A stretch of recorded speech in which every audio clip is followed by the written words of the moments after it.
Okay guys, I'm a little bit more awake at the minute. Don't know why. Hold on, let me reposition here in the butt cheeks. Oh! Oh, hold on, let me move you. I'm gonna move you. I didn't even see this and it's right in front of me. It's mank, but I want to sit on it anyways. Oh Jesus, I suck. Because you literally sink into the damn thing.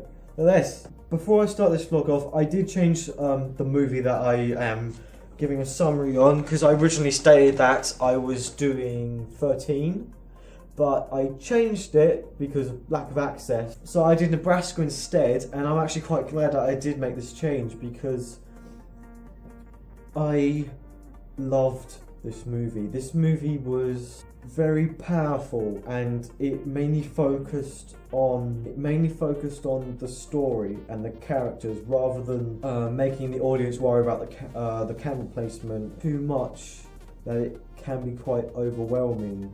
So it seems quite that it's intentionally trying to be empty. There's an emptiness to it, and you can kind of perceive that to be part of this perspective of one of the characters called Woody. Okay, so the filmmaking style, again, this one's in black and white. Black and white ones tends to create a movie that's so simplistic, and it just focuses on character development and typical narrative and such. I feel like Alexander Payne has done an amazing job with the cinematography in this independent movie,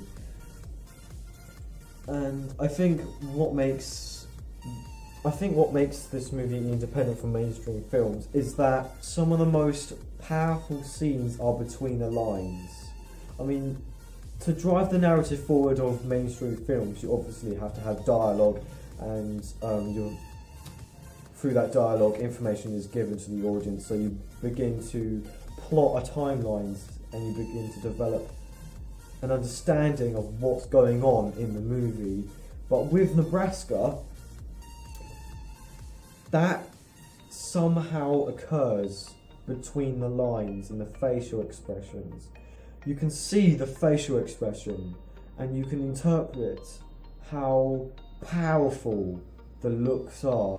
All about interpretation, how you perceive these facial expressions to be. I mean, you can see in this shot that there's some kind of despair. There is some kind of missing piece to the puzzle that we don't know about, and that creates the enigma, which is really, really effective. And there's no dialogue. That's the best bit.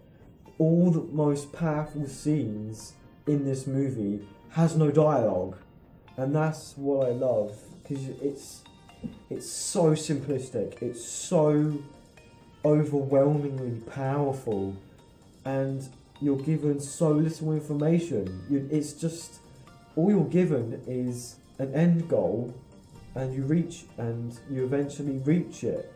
Of course, you have more characters coming in along the way, and how the theme of trust and family is so dishonest in this movie. It's unfathomable. You have the father and son relationship that begins to develop, and then at the end of the movie, when the son sells his own car to fulfill the end goal, it creates this sentimentality that these two characters, disregarding the differences, bonded so significantly, which can be related to Ghost World, considering the age difference and how quickly those two characters bonded.